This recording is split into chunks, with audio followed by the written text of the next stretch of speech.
You shouldn't buy a Lexus just because your neighbor says he can get you a good deal, or just because you heard at work that they're reliable, or in fact, you've also heard that they have a spot treatment when you take it in for service. Those are all valid reasons, but no, I'm going to get into the 7 major reasons why, in fact, you need to buy yourself a Lexus. Let's get into it now. Life's too short to drive boring cars. First reason, in fact, is Lexus has some of the most reliable engines on the market. Are they high-strung and high performance? Not so, but they have some reliable engines. Think about the 2.5-liter 4-cylinder that's made it up to a lot of their hybrid drives. You'll find a lot of those in the NX series, RX series vehicles. Just about every model has that 2.5, which is the same engine. It's naturally aspirated, pulled right out of vehicles like the Toyota Camry. Very reliable. And on top of it, they have great engines like the 3.5-liter V6. That's been around for ages. You've also heard those in the IS350. Sadly, a lot of those engines are being revoked from some of the other models like the RX350, where you'd have to buy a 21 and older to get one of those. The ES350, the IS350, they're legendary. They're super reliable. They have 300 horsepower, a great torque converter automatic transmission usually made it up to them, and even better, instead of having direct fuel injection like a lot of these modern day vehicles that just plug off with carbon, they utilize 2 different fuel systems. That's right. Also a port fuel injection, so it washes the back of the intake valves and allows the engine to continue to breathe and keep the valves clean. It's relentlessly reliable. Definitely some of the most durable engines. We have to think about some of their older V8s that were naturally aspirated. Sadly, many of those are gone away, but if you look at yourself a 2 or 3 or 4-year-old Lexus, you can find lots of those older naturally aspirated engines all over the market, and they're super bulletproof. The second major reason, nobody wants to lose their money. I don't like to waste my money, and I'm sure you don't either, and resale is one of the biggest reasons. Lexus actually has one of the strongest resale values. Why? Strictly because once warranty's gone, after say 3-4 years, people get kind of scared and nervous with a lot of luxury brands, but Lexus is definitely one of those brands you don't need to fear. Most of the models are ruthlessly reliable. Ultimately, they're Toyota product. And so as a result, you're going to see extremely high levels of value retention, because in a 5-year time frame, comparing to some of its direct competition, let's talk about the BMW X5. After 5 years, only has about an average of 43% of its value left. The Mercedes-Benz GLE, their midsize SUV, only has about 48% of its original value after 5 years. How about compare that to a Range Rover Sport, which only holds about 36% of its original value, only about a third of its value left after 5 years.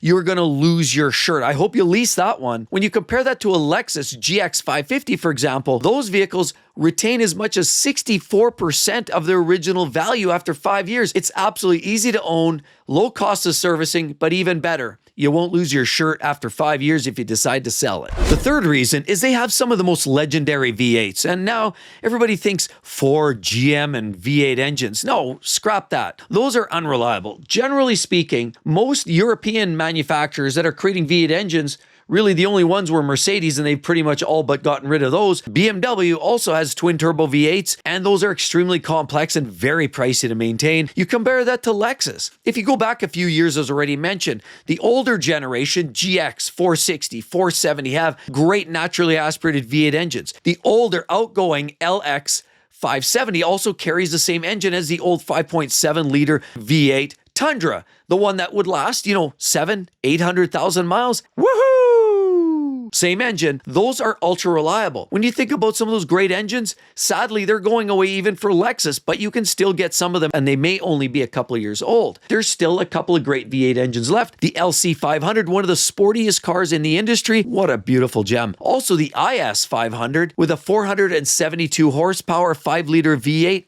All naturally aspirated, same from the LC500. Very ruthlessly reliable. Almost sounds like Liberace's high note. Yeah, it's a great looking vehicle, great sounding vehicle, and an engine like that V8 means it's going to run hundreds of thousands of miles almost trouble-free. You can't go wrong with that, as V8 engines are a dying breed, and Lexus has some great ones. The fourth reason is the economy of the vehicles. A lot of these Toyotas and Lexus products now we know are strictly built on some sort of hybrid platform. We know Toyota's already announced they're really not too interested in going full EV, even though they have one model. The vast majority of their vehicles are transitioning primarily to hybrid. Some of their plug-in hybrids, which are one of my favorite, which is the NX450H Plus. It's a smaller mid-size or compact SUV that actually has a plug-in hybrid, can run as much as 65 kilometers on a charge, free reign on electric only, or you have the usability and function of the ICE engine when you need it. But a lot of their hybrids are directly attached, and we're talking about vehicles that are driven between an ECVT, far more durable, and not to be confused with trash like the Jatco that we see over in Nissan land. Toyota and Lexus use an ECVT, so they have a torquey front end first gear. It's strong, it's durable, it doesn't have the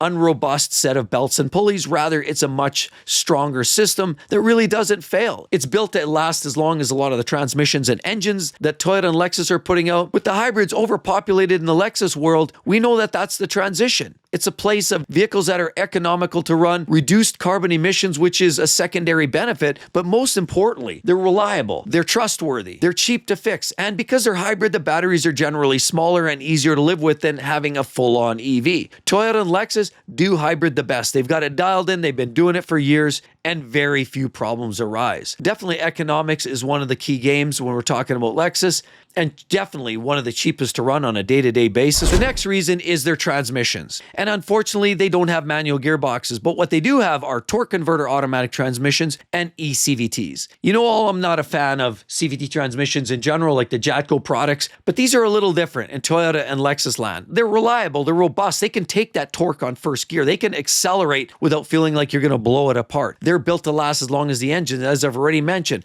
as well as the torque converter automatic transmissions. So they don't mess around with systems that are highly complex, expensive to maintain, and need those frequently oil services every 30,000 miles. No, they're just easy to own, easy to operate. They shift well, they work reliably. The next major reason to consider buying a Lexus is the low ownership cost. When you look at compared to Range Rover, BMW, Mercedes, Lexus comes out heads and tails above the rest. Range Rover, for example, about $1,900 US every single year for maintenance, oil services. I know I had a Jag F-Type. I love the car, but every year it was $2,000, $2,500, and that was Canadian funds, but it doesn't get cheaper. That's just oil services and a few filters. As time goes on, in a 10-year time frame, anticipate close to $18,000 to $20,000 of rolling maintenance costs for a Range Rover. The same cost when you're talking about a Mercedes GLE is approximately $1,300 per year. Not cheap to run one of those vehicles, and that rounds out to about $12,000 to $15,000 in a 10-year time frame. And BMW, the Bavarian money waster. Well, I mean, we like BMW because of the way they drive. They're absolutely amazing, but all that fun driving comes at a cost. That's right, about $1,600 per year for an average BMW. Some are more, some are less. You drive a base 230, it's going to be a lot less than driving a 7 Series Beamer. And you can round that out anywhere from $15,000 to $20,000 in a 10-year time frame. Not a cheap vehicle to run. And that's without any major catastrophic failures. If we're not assuming some kind of engine blow up or transmission fallout, these vehicles generally do cost a lot to look after. But comparing that all to the average Lexus, only costing between $700 to $800 a year to $7,000 to $9,000, maybe $10,000 in a 10-year time frame. A lot cheaper, a lot smaller pill to swallow. The seventh reason comes down to the ride quality. They feel comfortable, refined. The interior materials are well made. It feels like it's high quality. You don't have glitches on the big screens. That's right, you drive your average Lexus, you put hundreds of thousands of miles and almost nothing happens other than maybe the odd brake change or the odd tire swap and a few oil changes in between. It's uneventful, and for that reason, you can't complain. It's ultimately the vehicle that's going to get you through hundreds of thousands of miles effortlessly. It's comfortable, it's quiet. Now, it's a little less on the sporty side unless you're going into something like an IS 500 or an LC 500, but even those are a little bit refined and dialed back from even some of the competition like the F-Type or the GT series of Benzes. Those Lexus vehicles are strictly made for comfort, relaxation, and most importantly, reliability. But if you're not convinced yet, let this convince you. The 3 Lexus vehicles I would buy, I'm going to tell you exactly what those are and why I would buy them. Hope to see each and every one of you real soon, everybody. Catch you then. Bye-bye.